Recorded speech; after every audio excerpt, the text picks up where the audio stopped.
Guys, start करते हैं. So in previous class we are already discussed about the malwares and a few types of malware we are created. Like different types, जैसे कि हमने crypto currency malwares देखे थे. malwares क्या होता है वो हमने समझा था. Then उसके बाद हमने क्रिप्टो माइनिंग प्रोसेस समझी थी कैसे करते हैं. Then इंस्टॉल कैसे होता है malware आपके सिस्टम में वो हमने डिस्कस किया था. 10 टाइप्स ऑफ malwares हमने डिस्कस किए ना वहाँ पर. एंड उससे रिलेटेड कुछ malwares देखे भी थे जो आपके 5 मोस्ट पावरफुल malwares थे जिन्होंने वर्ल्ड में धूम मचाई थी. तो उन malwares के बारे में हमने देखा था. हमने वायरस समझा था क्या होता है. एंड वायरसेस में हमने small type of viruses with the coding style that is a bash coding scripting के थ्रू हमने को डिजाइन किए थे. एंड उनका इम्प्लीमेंटेशन देखा था कि किस तरीके से वो इफेक्ट करते हैं. Right. So this thing we are already done in the previous class. Now today we are going to discuss about the other types of things like different types of viruses more, and after that bombs, and then keyloggers, then the ransomware. This is our today's topic, right? So start करते हैं. So our next thing that is a small like few types of more malware जो कि आपको बताएंगे किस तरीके से उन्होंने इफेक्ट किया था आपके पूरे वर्ल्ड को. So let's discuss about that thing.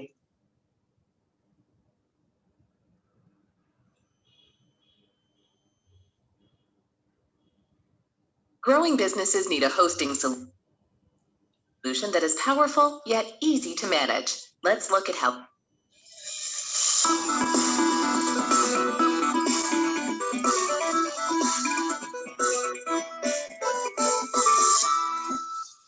Computers are incredible. While combining a few different parts, they can use electrical signals to store information, perform billions of calculations per second, and connect you with the rest of the world. But all those different components and connections are also vulnerable. If a malicious piece of code, a computer virus, gets in, it can take over your computer and make it totally useless or even turn it into a weapon. A virus is any type of code that's designed to spread to lots of different computers, whether you like it or not. And once your computer is infected, the virus usually does something bad. We've talked about some of the most damaging computer viruses before, but there are lots of different kinds of viruses and malware, short for malicious software, all of which can ruin your day in different ways. Some are programmed to hold your files ransom for money, some are designed to bring down internet servers at the White House, and some are meant to physically destroy uranium enrichment centrifuges. The first virus on our list is the first virus that actually had the power to damage your computer's hardware. To fix it, you had to physically replace electronics. It appeared in 1998 and became known as the Chernobyl virus. It did more than just render your computer unusable. It turned it into a useless chunk of plastic until you went out and replaced your computer's BIOS chip. BIOS stands for Basic Input-Output System, and as the name suggests, one of its jobs is to handle all of your computer's input-output devices, like your keyboard and mouse, like your monitor and your hard drive. It's what your microprocessor uses to talk to all the different parts of your computer that you actually interact with. So if anything happens to your BIOS chip, there is no way to fix it. You can't tell it how to fix itself without some kind of input-output device. The Chernobyl virus would infect any files and programs you tried to use. It's what's known as a space filler virus. It hides in the unused space inside of other files. If those files were shared or an infected program was redistributed, the virus travels with them to a new machine to infect even more stuff. Then, the next April 26th, which happens to be the anniversary of the Chernobyl nuclear disaster, the Chernobyl virus would activate. It would wipe out all of the data on an infected computer and overwrite the BIOS chip. The virus did hundreds of millions of dollars worth of damage, and it's still not been completely quarantined. Luckily, only machines running Windows 95 and 98 operating systems are vulnerable, so unless you're one of the people who still use Windows 98, you probably don't need to worry about it. The virus's author was Taiwanese computer programmer Chin-Ing Hao, who actually signed the code with his own initials. And as incredible as it sounds, he never did any time. At the time, what he did was not illegal under Taiwanese cybercrime laws. About 80% of the destructive malware on the internet are what's known as worms. Worms are standalone pieces of code that can infect your computer directly. They don't need to infect any specific program to work. Some worms infected target computers via email attachments. You got an email from someone in your address book, clicked on the attachment, and just like that, you downloaded the worm. The code red worm took a stealthier approach. There was no email attachment. It attacked its victim's computer through their connection to the internet. To get infected, all you had to do was be online when the worm randomly tried to access your IP address, your computer's internet ID. You also, though, had to be running a server that used Microsoft's Internet Information Services, which had a vulnerability the worm could exploit. Code Red would send a long string of meaningless characters, the letter N like 50 times, which would be more data than the computer was expecting. That would give the worm access to parts of the computer's memory where it wasn't supposed to be. Once it wrote itself into your machine, it would start looking for more random IP addresses to infect. That would slow your internet down to a crawl. The name Code Red might sound kind of cool until you find out that it was named after the flavor of soft drink the guy who discovered it was drinking at the time. We at SciShow have begun to suspect that this was just some kind of massive Mountain Dew brand deal. It was first spotted on July 13th, 2001. Code Red infected 360,000 computers in under 14 hours. That's one of the fastest outbreaks of all time. The plan was to overwhelm the White House's servers by having every machine infected with Code Red send junk data to the IP address used by the White House. But it didn't work. Software security experts discovered the worm and just changed the White House's IP address before the attack was launched. The security flaw in Microsoft's IIS was also fixed. But between the loss of productivity experienced by the affected machines and the cost of cleaning up everything afterwards, Code Red did about $2.7 billion in damage. Whoever wrote it was never caught. Another kind of malware is ransomware, which holds your data for ransom. Syndicates who use ransomware can easily make millions of dollars per year from people and businesses desperate to get their data back. One of the most damaging ransomware programs is CryptoLocker, which hit its peak in 2013. It mainly distributed itself via a botnet, a group of computers that had already been infected with another virus. You could also get it by opening the wrong kind of email attachment. Honestly, it's starting to seem like you should never open anything that you are emailed ever. The idea behind CryptoLocker was simple. It would infect your computer, encrypt all your files, and then give you 3 days to pay $300 in an untraceable currency like Bitcoin. If you paid, they sent you the key to decrypt your files. If you didn't, CryptoLocker would delete itself, leaving all of your files encrypted with no way of ever getting them back ever. And I mean no way of getting them back. In our cryptography episode, we talked about how much easier it is to encrypt something than it is to decrypt it. Without the decryption key, your files are gone. On the, I guess you would call it upside, users who paid the ransom did actually get their files back. At least until other hackers started attacking the servers where CryptoLocker stored its decryption keys. After that, you were lucky if you got your key. CryptoLocker was eventually neutralized by taking down the botnet it used to distribute itself, but not before its creators made an estimated $3 million in Bitcoins from their victims. Whoever they were never found. At this point, you might be thinking, well, it's a good thing I use an antivirus program. Yeah, about that. Our next piece of malware is Baka software, although you might know it better as Antivirus XP 2008 or Spyware Protect 2009, or any of its many other names, all of which are meant to trick you into thinking it's a legitimate antivirus program. Baka software is what's known as a Trojan horse, a program that gets onto your computer by making you believe it's something harmless, or even something that's supposed to protect you from viruses. When you download Baka software, or whatever it's calling itself these days, it runs a fake scan of your computer, which detects fake viruses. Baka software then tells you that in order to remove those viruses, you need to upgrade to the full version of the program for some reasonable sounding figure like $39.95. And it'll keep popping up to tell you to upgrade every time you open a file, open a program, open a folder, or switch between windows. It can make your computer practically unusable, and you cannot just uninstall it. Baka software spreads itself across potentially dozens of different places on your hard drive. If you get infected by any of the heads of the Baka software hydra, there are tools to remove it, but it's a huge nightmare and it doesn't always work. Baka software is still operating today and infecting thousands of new computers every month. It seems like it shouldn't be that hard to find who's running it. I mean, you can pay them with your credit card. You don't even need Bitcoins. And we do pretty much know who's running it. The problem is, they're in Russia, and Baka software doesn't attack Russian users. Russian cybercrime laws don't apply unless a Russian citizen is affected. The good news is that if your operating system is set to the default Russian language settings, and if you're using a Cyrillic keyboard, Baka software should leave you alone as well.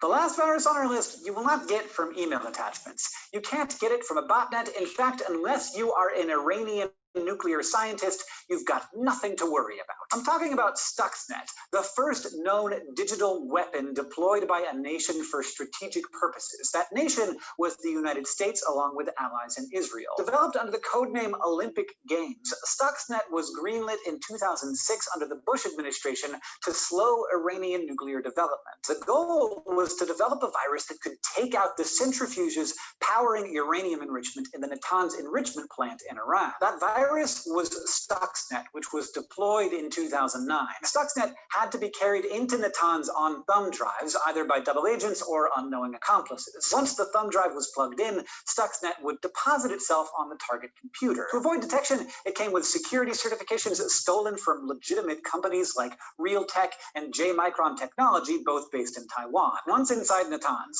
Stuxnet infiltrated the computers used to calibrate the system that controlled Stuxnet's 5,000 centrifuges. Then it would do two things. Stuxnet would order the rotors that drove the centrifuges to suddenly either speed up or slow down.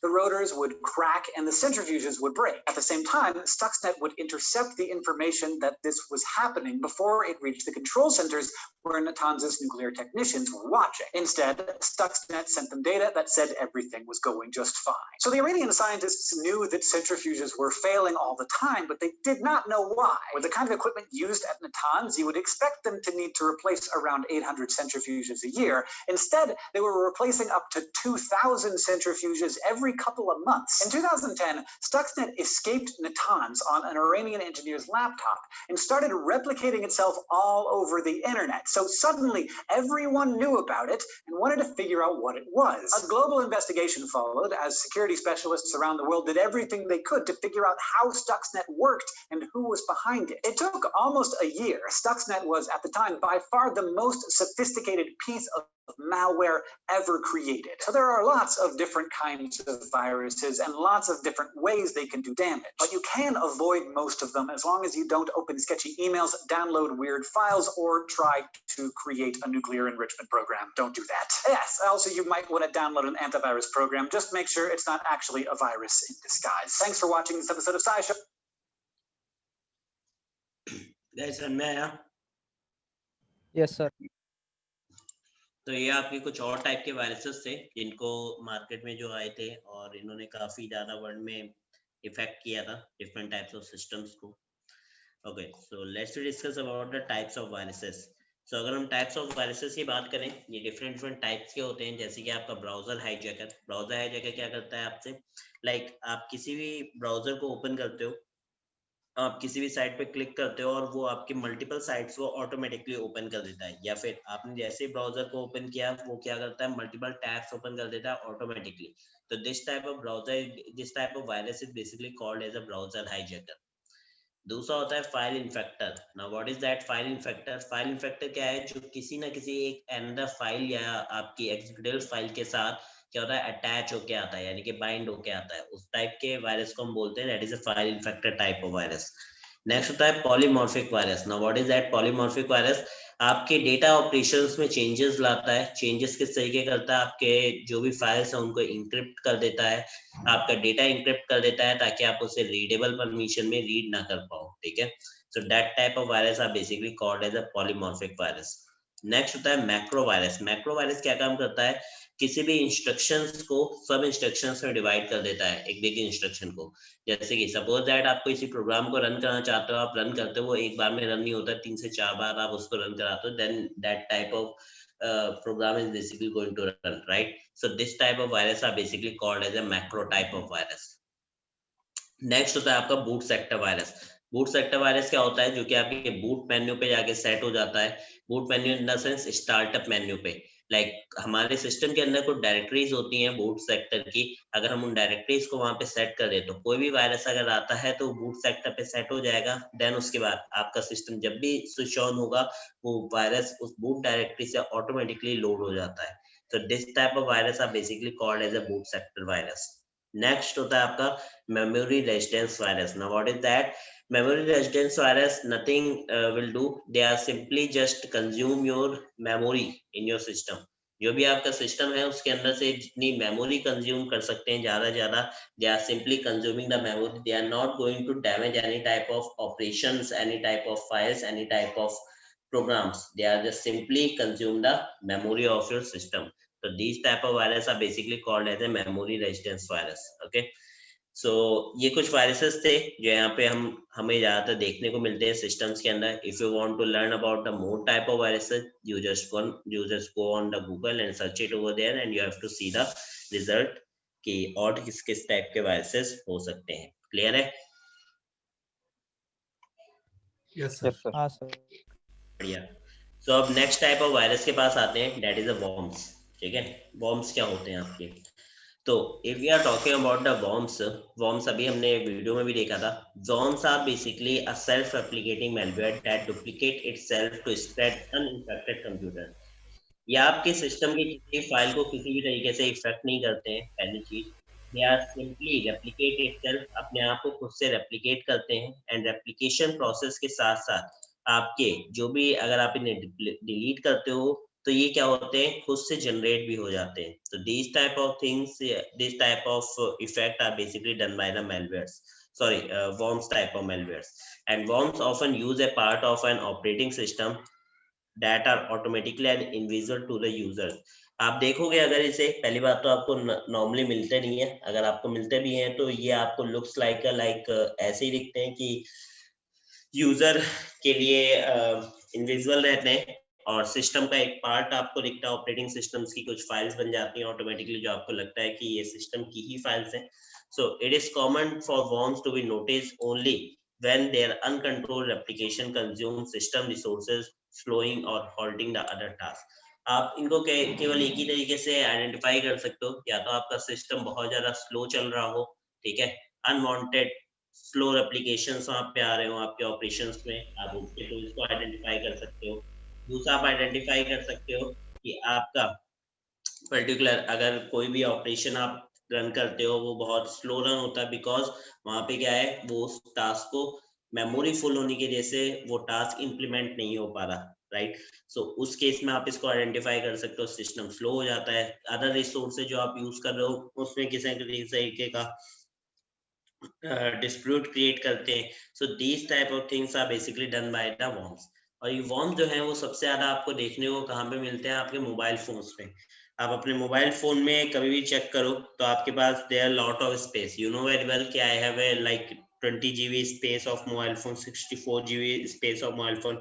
But कुछ time period बाद वो automatically क्या होता है, consume होना start हो जाता है, फुल होना स्टार्ट हो जाता है. आप देखते हो कि मेरे पास ना ही इतने प्रोग्राम्स इंस्टॉल है, ना ही इतनी कोई सॉफ्टवेयर इंस्टॉल है, ना ही इतना डेटा है, बिकॉज आपने सारा डेटा मूव कर दिया. Still your phone is basically having showing you the full consumption of memory, right? So this kind of thing is basically done by it means your system, your mobile phone is basically affected by a malware, and that is a type of worm, right?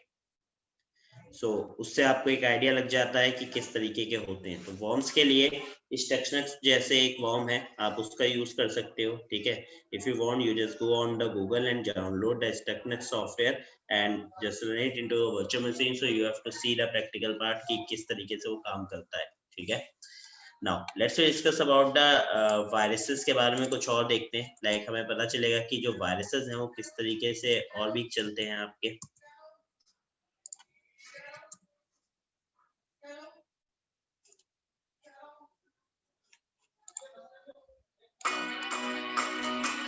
Viruses, worms, trojans, and bots are all part of a class of software called malware. The overwhelming majority of malware is created to make money illegally, often by stealing sensitive and confidential information from victims' computers and mobile devices. Malware can also be used for cyber vandalism, cyber espionage, hacktivism, cyber warfare, and various other reasons.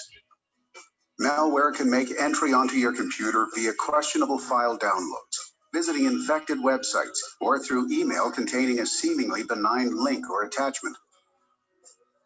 Common types of malware. Viruses. Almost all viruses are attached to an executable file, which means the virus may exist on a system but will not spread until the user opens the infected program. Viruses often originate on the internet and spread when downloading a file infected with a virus, peer-to-peer file sharing, or email attachment. Trojan. A Trojan is a harmful piece of software that looks legitimate, Users are typically tricked into leading and executing it on their system. Trojans can not only steal your sensitive data, they can also give cyber crooks access to your system. Trojans are employed to gain access to your computer's financial and personal information. Ransomware. Ransomware holds your PC hostage and demands money. It locks up your computer, threatening to destroy data, demanding ransom or a payment for release of your data, files, or to regain the ability to use your computer again. Spyware. Spyware secretly gathers private information about the user activity, such as internet usage, and logs keystrokes via the process of keylogging to steal passwords and other sensitive data. Worms. Worms can replicate themselves and infect multiple computers on a network, causing major damage.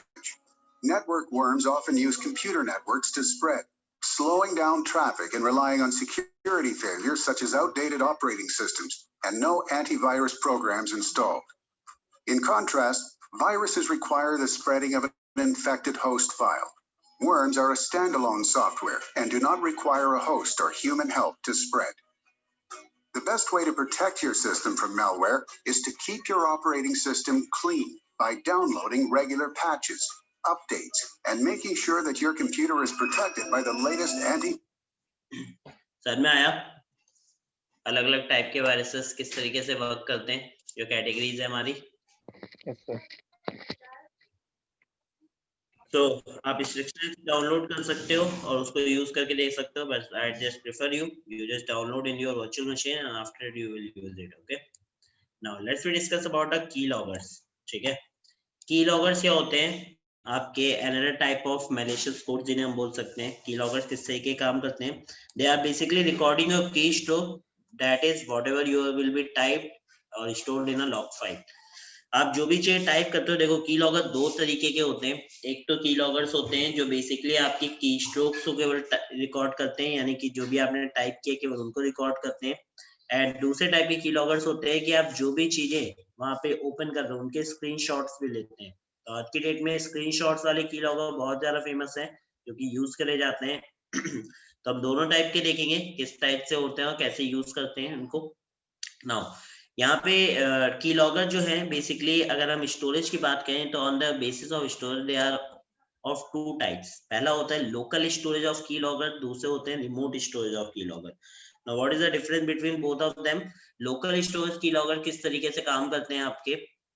आपका जो system है आपके system के अंदर installed रहेंगे, वहीं पे आपको सारी फाइल्स दिखाई देंगे और इनके थ्रू आप कोई भी विक्टिम, कोई भी पर्सन अगर विक्टिम है और कोई भी अटैकर अगर उसका एक्सेस लेता है तो they can see all type of key loggers from there.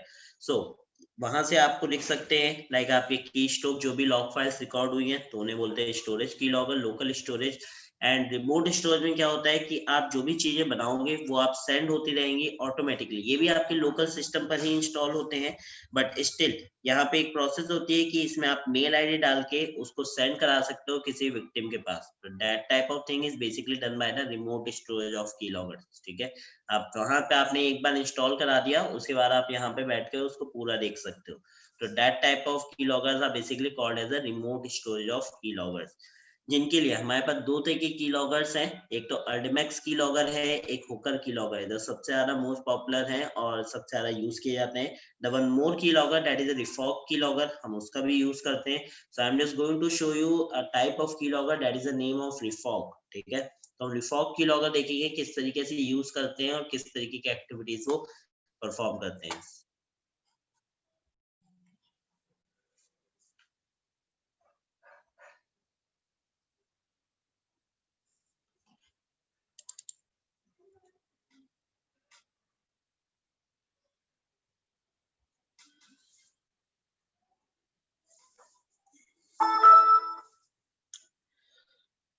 Now look at here, मेरे पास एक कीलॉगर पड़ा है that is a refog keylogger.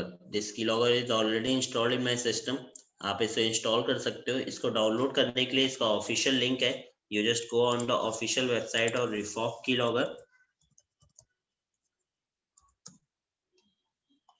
and यहाँ से आप इसको डाउनलोड कर सकते हो. It will give you the 3 days of trial version. आपको फ्री में डाउनलोड होगा, 3 दिन का ट्रायल वर्जन देगा एंड 3 डेज में आप इजिली अंडरस्टैंड कर सकते हो कि ये किस तरीके की एक्टिविटीज करता है, ठीक है। Otherwise, if you want, you can purchase this keylogger, and it is very effective and very good keylogger. So मेरे पास ऑलरेडी है। इसको लॉन्च करने का तरीका होता है Ctrl+Alt+Shift+K. This is a shortcut of this keylogger. So now मैंने यहाँ पे लॉन्च किया, ये दिखा रहा है trial period is over. Okay, so I'm just going to uninstall this application first.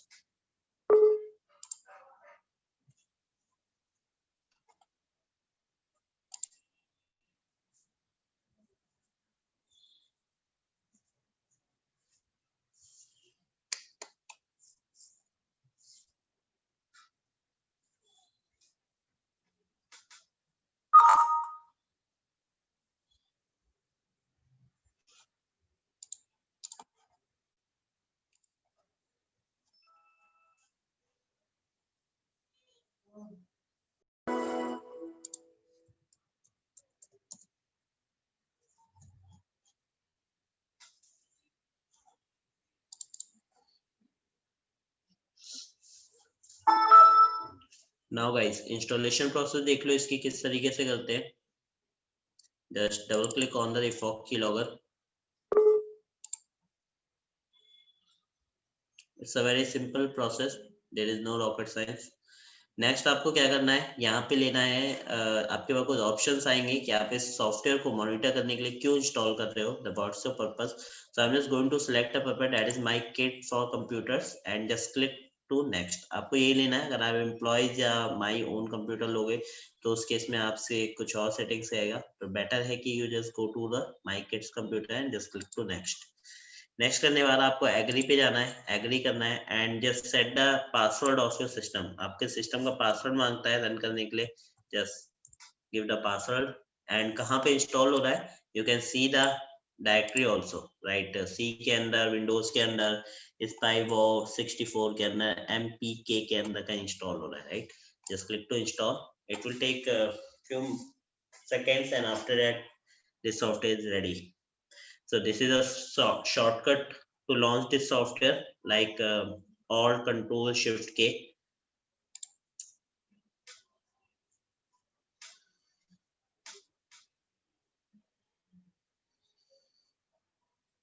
Now अभी रिकॉर्डिंग में आपको दिखा रहा है केवल एक है, क्या है दिखा रहा है ये कि इसने कंप्यूटर एक्टिविटीज इसने रिकॉर्ड करी है क्या कि स्टार्ट हो गया रिकॉर्डिंग पॉइंट। कौन सा रिकॉर्डिंग पॉइंट जो हम कर रहे हैं, ये वाला कीलॉगर्स का, ठीक है।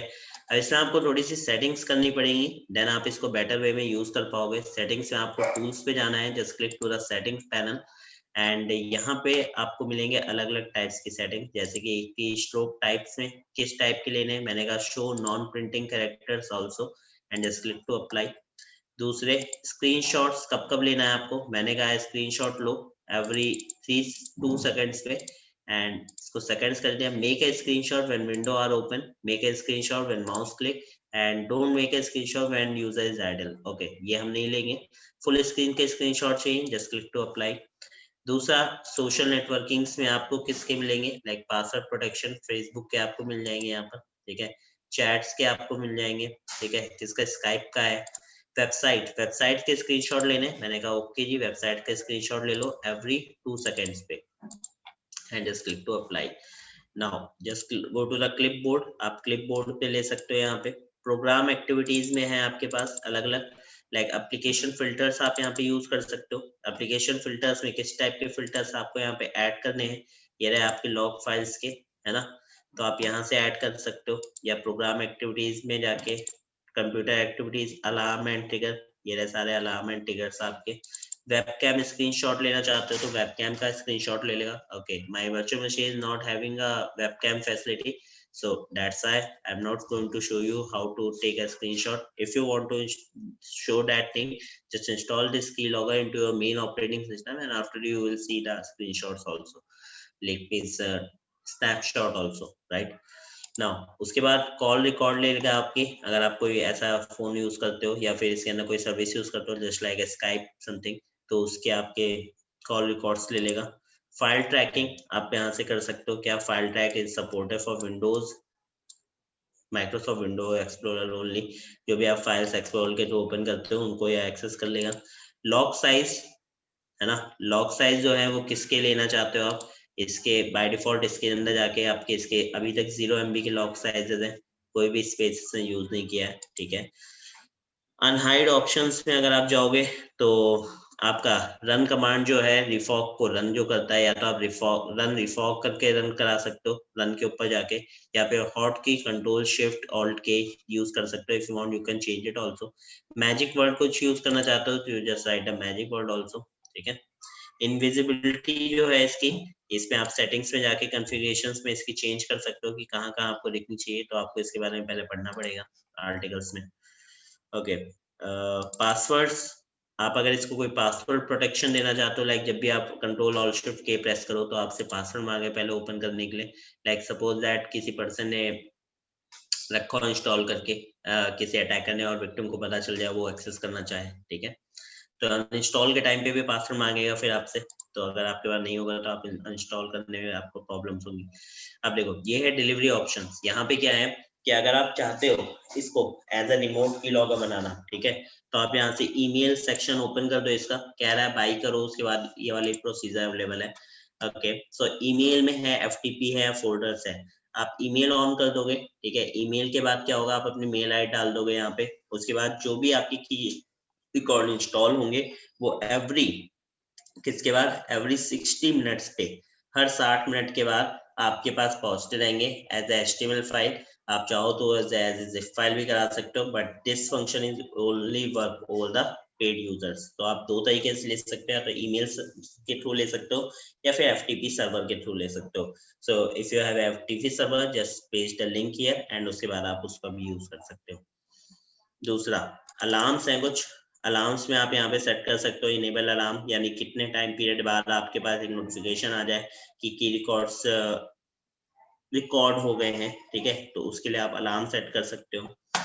फिल्टर्स, कुछ फिल्टर्स हैं, एप्लीकेशन फिल्टर्स, देखो अलग अलग टाइप के एप्लीकेशन पे किस तरीके के स्क्रीनशॉट्स ले वो आप यहाँ से सेट कर सकते हो बटन वाइज कैसे। And this is update option of this particular Refog keylogger, तो यहाँ से आप अपडेट ले सकते हो अगर आप चाहो तो। नाउ हमने सारी सेटिंग कर दी है। Now just go to the record button, आप यहाँ से इसकी की स्ट्रोक्स को ऑटोमेटिकली रिकॉर्डिंग करें, जस्ट क्लोज इट सिंपली। अब ये ऑटोमेटिकली रिकॉर्ड कर रहा है, ठीक है, तो हम कुछ पहले क्लिक करते हैं, जैसे मैंने PK लाइट पे क्लिक किया, ठीक है, मैथ्स 1 पे क्लिक किया, एक इमेज है 61 इस पे क्लिक किया, एक फोल्डर है ऑफिस का इस पे क्लिक किया, ठीक है, एक हमारे पास लाइक फाइल एक्सप्लोरर ओपन कर सकते हैं हम यहाँ पे, मैंने फाइल एक्सप्लोरर नॉर्मली ओपन कर लिया, पिक्चर्स में चला गया तो पिक्चर दिखा रहा है, पिक्चर का फोल्डर सिलेक्ट कर लिया, अलग अलग पिक्चर्स हैं उन्हें एक एक दो सेकंड के उस पे मैं सिलेक्ट कर लेता हूँ, ठीक है, कोई पिक्चर ओपन करना चाहे हम वो भी कर सकते हैं यहाँ पर। नाउ उसके बाद क्या है, मैंने एक ब्राउजर यहाँ से ओपन किया, ब्राउजर ओपन करके हम क्या करेंगे, यहाँ पे डिफरेंट टाइप्स के सेव कर देते हैं, जैसे कि हमने सबसे पहले ओपन किया नॉर्मली अपना google.com, ठीक है, पहला। दूसरा मैंने यहाँ पे ओपन किया google.com के बाद लाइक facebook.com,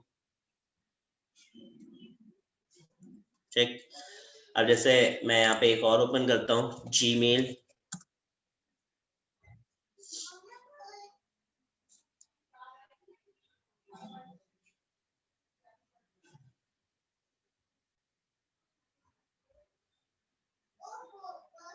और उसके साथ में मैं Gmail के साथ में यहाँ पे एक और ओपन कर देता हूँ जैसे LinkedIn, या कोई और ले लेते हैं जो हमारे पास लाइक फ्लिपकार्ट,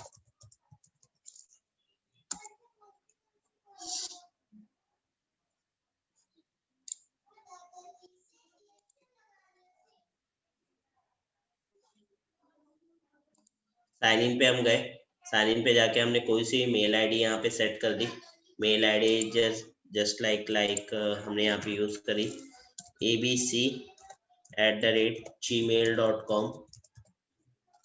नेक्स्ट, इसका पासवर्ड मांग रहा है, ओके, कुछ अजीब से लिखा है तो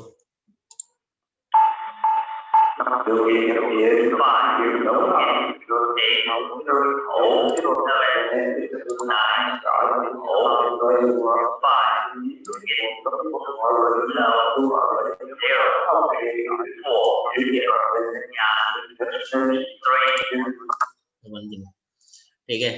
तो हमारे यहाँ पे फेसबुक भी, फ्लिपकार्ट ओपन हो गया। ओके, इसको क्लोज कर देते हैं। सफिशिएंट हमने की लॉगर्स बना लिए होंगे, तो कंट्रोल और शिफ्ट के जस्ट लॉन्च करो।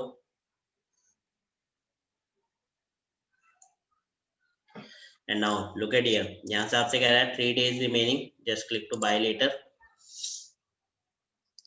नाउ टोटल 146 इसने चीजें रिकॉर्ड करी है यहाँ पर, ठीक है। सबसे पहले की स्ट्रोक टाइप, हमने क्या क्या यहाँ पे टाइप किया था। तो टाइप में आपको बता रहा है कि आपने लेफ्ट माउस के थ्रू कंट्रोल और शिफ्ट प्रेस किया था, वो आपको दिखा रहा है। गूगल क्रोम पे कुछ टाइप किया था, जैसे कि आपका GW टाइप किया था। फिर हमने फेस टाइप किया था तो फेसबुक आ गया था। फिर हमने जीमेल टाइप किया था और एंटर प्रेस किया था। लेफ्ट माउस से पहले क्लिक किया, फिर जीमेल टाइप किया, फिर एंटर टाइप किया। फिर लेफ्ट माउस से लिंक्डइन लिखा, फिर बैक स्पेस करके हटाया था, फिर बैक स्पेस यूज करे थे हटाने के लिए। फिर फ्लिपकार्ट हमने लिखा था और एंटर कर दिया था। फिर हमने लेफ्ट माउस क्लिक किया, R दबाया, फिर हमने लेफ्ट माउस क्लिक किया, फिर उसके बाद में बैक स्पेस करके ABC यहाँ पे टाइप किया था। देखो मेल आईडी जो हमने डाली थी, राइट। फिर शिफ्ट के साथ हमने @ यूज किया, लेफ्ट माउस का यूज करके हमने gmail.com लिखा। तो आगे आपके पास पूरी मेल आईडी जो हमने वहां पे डाली थी, राइट। Yes sir. उसके बाद क्या है आपके पास, स्क्रीनशॉट्स। अब come to the screenshot, screenshots पे आ गए तो नीचे से स्क्रीनशॉट स्टार्ट करते हैं। देखो सबसे पहला स्क्रीनशॉट है, हम यहाँ पे सेटिंग कर रहे थे, है ना। Yes, now sir. Get here, फिर इस पे आए थे, फिर हमने फोल्डर सिलेक्ट किए थे, एक एक करके पीके लाइट सिलेक्ट किया था। फिर हमने मैथ्स 1 सिलेक्ट किया था, फिर हमने इमेज को सिलेक्ट किया था, फिर हमने ऑफिस 7 सिलेक्ट किया था, है ना। फिर हम फाइल ओपन कर ली थी हमने, फाइल एक्सप्लोरर। फिर उसके बाद हमने क्या किया था, पिक्चर्स में चले गए थे। पिक्चर्स में हमारे पास सैंपल पिक्चर्स आई थी, उसको ओपन किया था। उसको ओपन करने में हमने एक एक करके इमेजेस क्लिक करी थी।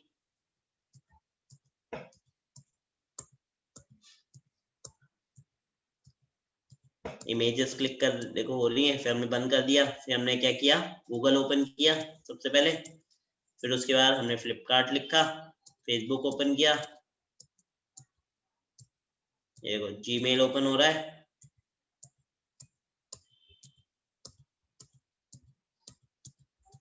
बंद कर दिया हमने।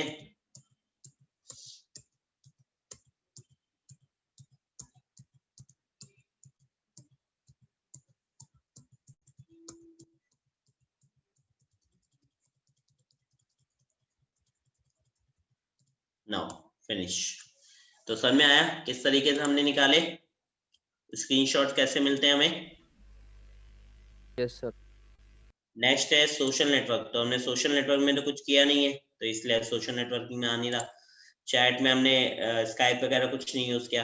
वेबसाइट विजिटेड, हमने एक वेबसाइट जो जो विजिट करी है, एक तो हमने गूगल ओपन करी थी, हमें गूगल दिखा रहा है, गूगल अकाउंट, है ना। दूसरा हमें गूगल के ऊपर हमने जीमेल टाइप किया था, हमें वो दिखा रहा है जीमेल वेबसाइट। तीसरा हमने google.com एक्सेस किया था, वो हमें दिखा रहा है। तो इसने बाकी के नहीं रिकॉर्ड कर पाया, जैसे फेसबुक का भी रिकॉर्ड कर लेता, फ्लिपकार्ट का भी, तो वैसे तो कर लेते हैं, बट समटाइम्स क्लिक नहीं हुआ होगा, दैट्स व्हाई वहां पे हमने रिकॉर्ड नहीं करे। हमने 2 सेकंड से जल्दी कर दी होगी। फ्लिपकार्ट सॉरी क्लिपबोर्ड यहाँ पे हो गया। Program activities, now look at here, program activities. सबसे पहले प्रोग्राम में नीचे से स्टार्ट करते हैं। सबसे पहले गूगल क्रोम लॉन्च हुआ। गूगल क्रोम के बाद सॉरी सबसे पहले फाइल एक्सप्लोरर हमने एक्सेस किया था, फिर हमने गूगल क्रोम किया। गूगल क्रोम में अलग अलग एक्टिविटीज उसके ओपन हुए। फिर उसके बाद जावा रन हुआ था, फिर फाइल एक्सप्लोरर आया, फिर गूगल हुआ, फिर देखो सॉफ्टवेयर रन हुआ पैरामीटर्स के साथ, फिर सॉफ्टवेयर रिपोर्ट टूल रन हुआ, गूगल क्रोम एक्सेस हुआ, ब्राउजर फायरफॉक्स यूजर एजेंट हमने वहां पे ऑटोमेटिकली उसकी कुछ फाइल्स गई होंगी जो बैकग्राउंड पे चल रही हैं। तो these are all the program activities जो यहाँ पे लॉन्च हुई। कंप्यूटर एक्टिविटीज में रिकॉर्डिंग स्टार्टेड है, वेबकैम स्क्रीनशॉट इसमें कुछ नहीं लिए हैं, कॉल रिकॉर्डिंग कुछ नहीं है, फाइल ट्रैकिंग कुछ नहीं है। तो आई होप आपको इससे क्लियर हो गया होगा कि कीस्ट्रोक्स इस तरीके से रिकॉर्ड होते हैं यहाँ पर, है ना, और प्लस स्क्रीनशॉट्स कैसे हम ले सकते हैं। क्लियर है? Yes, sir. तो ये था आपका डिफॉल्ट कीलॉगर जो आपके लोकल पर काम कर रहा है। मैंने आपको रिमोट स्टोरेज की सेटिंग बताई कि अगर आपको रिमोट स्टोरेज पे इसको एक्सेस करना है तो उसके लिए आपको क्या करना पड़ेगा, अपने उसको बाई करना पड़ेगा, then you can get remote. But हम आगे चल के जब हम एक टाइप ऑफ स्पाईवेयर बनाएंगे तो उसमें हम रिमोट स्टोरेज की लॉगर्स भी देखेंगे। ठीक है, Yes, sir. Yes, sir. चलो इसको क्लोज कर देते हैं। नाउ हमारे पास नेक्स्ट पार्ट क्या है इसी के बाद, नेक्स्ट है हमारे पास रैंसमवेयर। रैंसमवेयर क्या होता है? रैंसमवेयर के लिए एक बहुत फेमस कोट है कि अगर आपके सिस्टम में आता है तो आपके सिस्टम से हर एक चीज को लूट लेगा। ठीक है, तो इसके लिए बच के रहना चाहिए। तो ransomware, anyone know about the ransomware? पता है किसी को?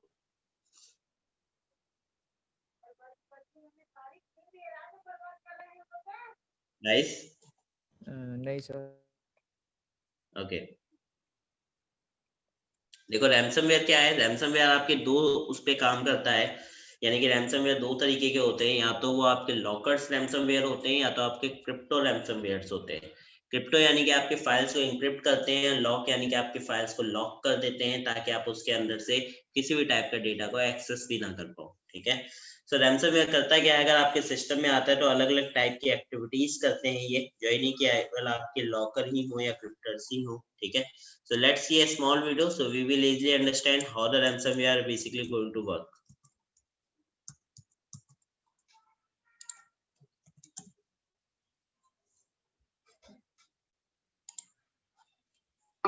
You log onto your computer just like you do every day, only to see your screen locked and device unable to boot up. A message demanding money or bitcoins appears instead. It's the moment that every computer or mobile device user dreads: ransomware. Ransomware is a form of malicious software or malware which restricts access to your computer or mobile device or encrypts data until you pay a ransom in exchange for accessing your device or data again. One typical example of ransomware is called Deadcryptor, which locks your devices and files until you're forced to pay a ransom. The payment that this malware demands is 2 bitcoins, which is more than $1,000. This form of cyber blackmail is one of the most dangerous forms of malware today, and one that's spreading rapidly worldwide. The number of users infected with ransomware keeps growing, along with continued increases in ransomware modifications, making it a constantly evolving threat. 2 forms of ransomware are currently the most widely used around the world: locker and crypto ransomware. Locker ransomware locks you out of basic computer functions, forcing you to pay a ransom to regain control. Crypto ransomware, on the other hand, encrypts sensitive data like documents and important files, threatening to destroy them unless you pay a fee. The 3 main ways ransomware can infect your computer is through spam, spear phishing, and watering hole attacks. Scareware tactics are also used to spread ransomware by creating fake software or messages purporting to be from a legitimate source, but actually demand that you pay a ransom to regain control of your computer. As dangerous as ransomware is, you're not helpless against it. It's important to know how to recognize how ransomware is spread and the defensive measures you can take to stop it before it becomes a serious problem. Avoid phishing scams that spread ransomware by not opening any suspicious emails or links, and also avoid visiting any suspicious websites that may contain ransomware. Know how to recognize scareware tactics by cyber criminals too. Be sure to back up your computer or mobile device and always use up-to-date internet security software equipped with specific anti-ransomware technologies. Above all, never pay a ransom, as it only emboldens the cyber criminals behind these scams. Ransomware is a serious threat that can affect you and all computer and mobile device users. But by knowing how to avoid it and by using up-to-date security software, you can stay safe. Do your part by staying vigilant and investing in trusted security software today. समझ में आया? या guys, सो ransomware में एक बहुत most popular ransomware था, if you know that name, पता है किसी को जिसने सबसे ज्यादा इफेक्ट किया था सिस्टम्स को? That is a WannaCry। ठीक है, कौन सा रैंसमवेयर था हमारे पास? WannaCry ransomware. क्या करता था WannaCry रैंसमवेयर? एनीवन नोस किस तरीके से काम करता था? सिस्टम लॉक करके पैसे मांगते थे ना वो लोग।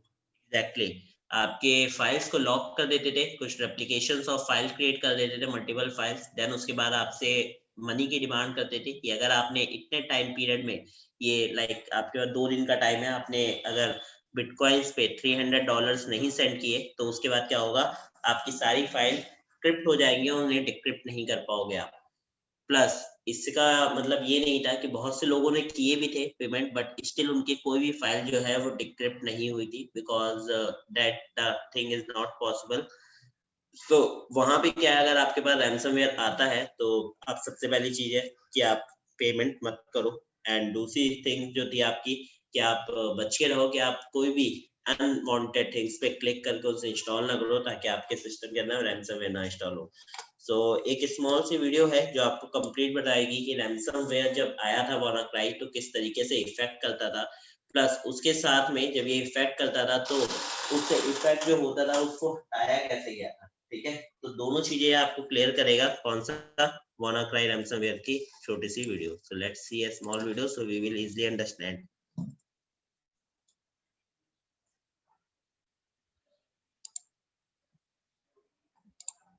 Growing businesses need a hosting solution that is powerful yet easy to manage. Let's look at how business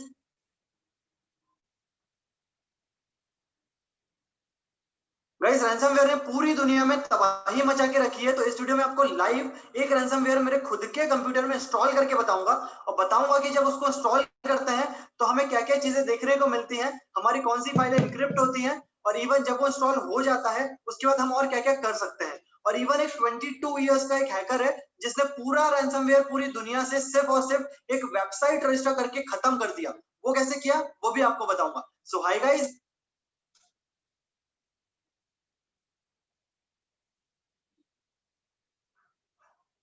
data को इफेक्ट करता है। जैसे आपने अलग अलग वायरसेस के नाम सुने होंगे, ट्रोजन होता है, वो क्या करता है, आपके कंप्यूटर की एक्सेस रिमोटली किसी को दे देता है। उसके बाद कुछ वायरसेस होते हैं जो शॉर्टकट क्रिएट कर देते हैं आपके डेटा का, या फिर विंडोज की फाइलों को इफेक्ट करते हैं। ऐसे ही एक सॉफ्टवेयर बोलिए या एक वायरस बोलिए, उसका नाम है रैंसमवेयर। ये क्या करता है, अगर ये आपके कंप्यूटर में आ जाता है, मतलब ये सॉफ्टवेयर, और उसको अगर आप एक्टिवेट कर देते हैं या ऑटोमेटिकली वो एक्टिवेट हो जाता है, फिर क्या होता है, आपकी जितनी फाइलें हैं, इंपॉर्टेंट फाइलें, ये सॉफ्टवेयर ने भी अलग अलग एक्सटेंशन बना के रखे हैं, मतलब .txt file, document file, Excel file, ऐसे अलग अलग MP3 फाइल, ऐसे अलग अलग फाइलों को वो क्या करता है, इनक्रिप्ट कर देता है पब्लिक प्राइवेट की के कॉम्बिनेशन से, और आपको ये बोलता है कि भाई इतने पैसे हमको दो पहले, उसके बाद आपको वो फाइलें मिलेंगी। अब आपके पास 2 ऑप्शन बच जाते हैं, पहला तो आप उनको पैसा दें, उसके बाद आपको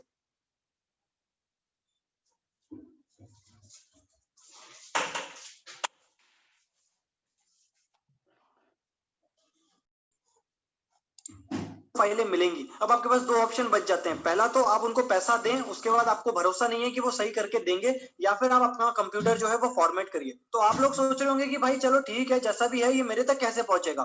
तो मैं आपको बता दूं, अगर आपको मेरी स्क्रीन दिख रही होगी तो ये फाइल रहती है, जो मैंने बहुत मुश्किल से सर्च करी आपको लाइव डेमोन्स्ट्रेशन दिखाने के लिए। बाकी अगर मैं हैकर होता और मैं ये वायरस बनाता तो मैं क्या करता, आपको मेल भेजता, मेल में अटैचमेंट देता, या फिर आपको कोई टोरेंट के जो सॉफ्टवेयर होते हैं जो हमें क्रैक्ड वर्जन मिल जाते हैं, मैं उसी किसी टोरेंट के अंदर आपको सॉफ्टवेयर तो क्रैक करके देता, लेकिन उसके साथ ये फाइल भी डाल देता, ताकि जैसे ही आप वो सॉफ्टवेयर इनिशिएट करते, उसको इंस्टॉल करते, तो ये भी ऑटोमेटिकली इंस्टॉल हो जाता। या फिर मैं कोई एक वेबसाइट बनाता, वेबसाइट में जाके आपको बोल देता कि अगर ये वेबसाइट लिंक आप खोलोगे तो ऑटोमेटिकली वो डाउनलोड कर देता, या फिर मैं एडवर्टाइज करके पॉपअप जो वेबसाइट्स होती हैं उसमें ऑटोमेटिकली ये फाइल डाउनलोड करा देता। घुमा फिरा के बहुत सारी चीजें मैं कर सकता हूँ ये फाइल आप तक पहुंचाने के लिए। अब ये फाइल को मैं इंस्टॉल करूं उसके पहले आपको दिखा दूं, मैंने 3-4 फाइलें बना के रखी हैं। एक तो ये txt फाइल है जिसमें मैंने कुछ भी लिख के रखा है, और ये मेरा बहुत इंपॉर्टेंट डेटा है जो मैं इसको लीक नहीं करना चाहता, ना इसको मैं लूज करना चाहता हूँ, मेरे पास इसका बैकअप भी नहीं है।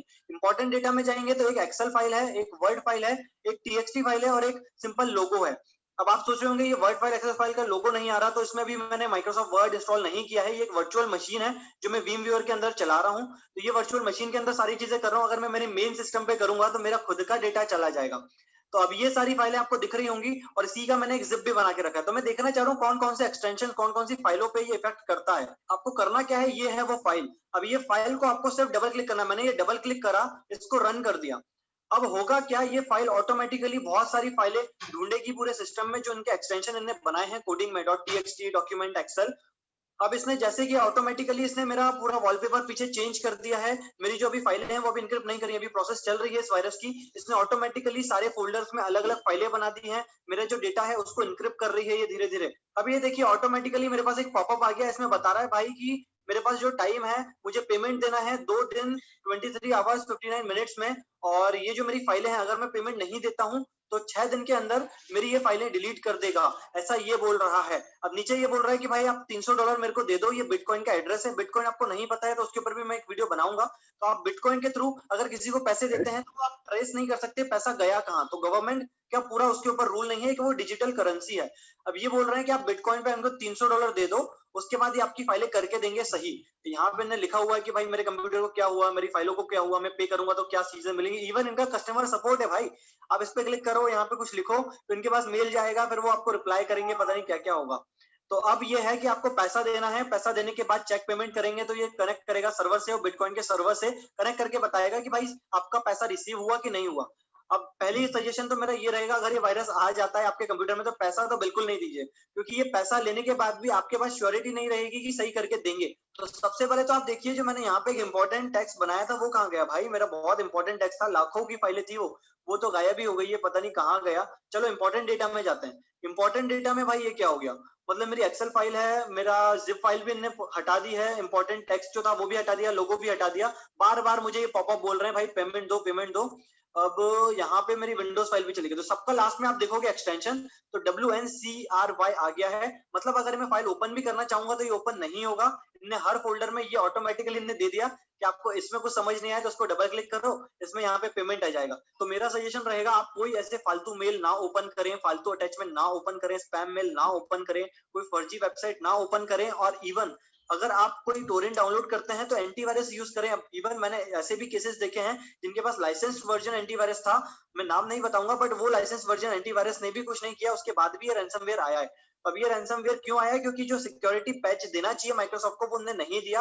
आज भी इंडिया में सारे लोग पायरेटेड चीजें यूज करते हैं और अपडेट पे ध्यान नहीं देते हैं। तो अपडेट इसलिए ही देते हैं माइक्रोसॉफ्ट वाले क्योंकि कुछ ना कुछ वल्नरेबिलिटी आ जाती है, कुछ ना कुछ लूप होल आ जाते हैं, जिसको यूज करके हैकर पूरा सिस्टम खराब करते हैं। अगर आपके पास लाइसेंस वर्जन है तो सारे अपडेट आप कर लीजिए इंस्टॉल जो माइक्रोसॉफ्ट देना चाह रहा है। अगर आपके पास XP है या विंडोज 7 है और पायरेटेड है तो आपके पास कोई चारा नहीं है इसको फॉर्मेट करने के अलावा। फॉर्मेट करने के बाद एक अच्छा खासा एंटीवायरस डालें, उसमें भी श्योरिटी नहीं है लेकिन ठीक है, अगर ये वायरस आता है तो धीरे धीरे एंटीवायरस भी अपने अपने अपडेट देते हैं। तो अपडेटेड रखें आपके एंटीवायरस को। क्रैक्ड वर्जन यूज करेंगे तो क्या पता है जो क्रैक वर्जन आप यूज कर रहे हैं उसके अंदर ही ये वायरस आ जाए, फिर आप कुछ कर भी नहीं सकते। ये तो चलो ऐसा वायरस है आपको आंखों में दिख रहा है। कुछ वायरसेस तो ऐसे होते हैं कि वो क्या करते हैं, आपके सिस्टम में आप क्या टाइप कर रहे हो, आप कौन सी वेबसाइट देख रहे हो, वो ट्रोजन बोलते हैं उनको, वो सारी चीजें देख लेते हैं। तो वो अलग अलग टाइप के वायरसेस होते हैं, बट ये अभी रैंसमवेयर पूरी दुनिया में फैला हुआ है।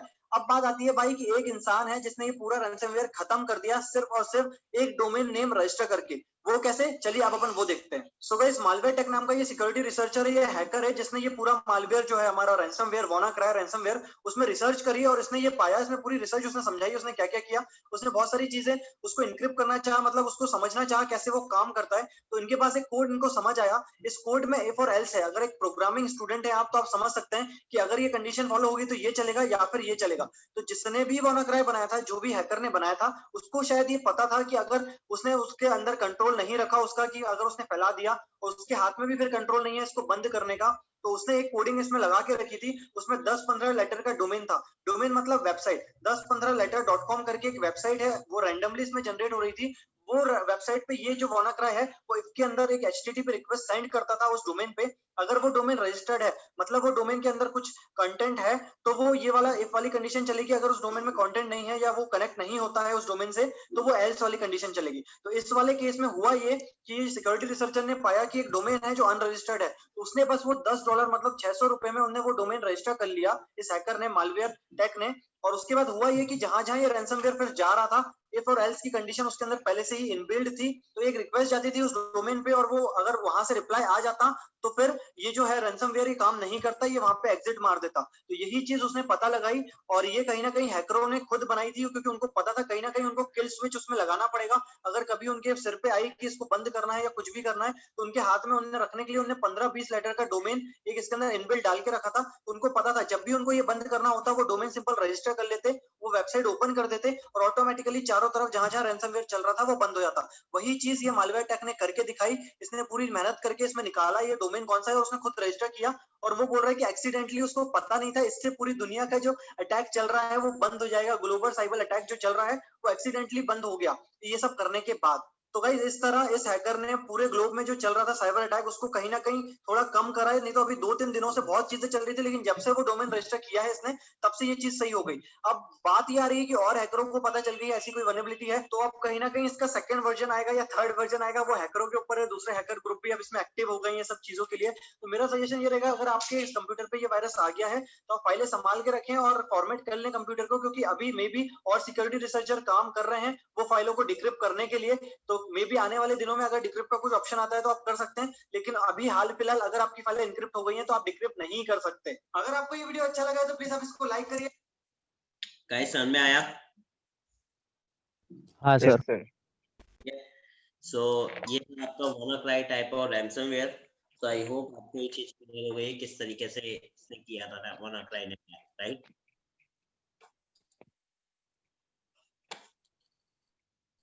बढ़िया। So I'll just going to share the files to you guys, and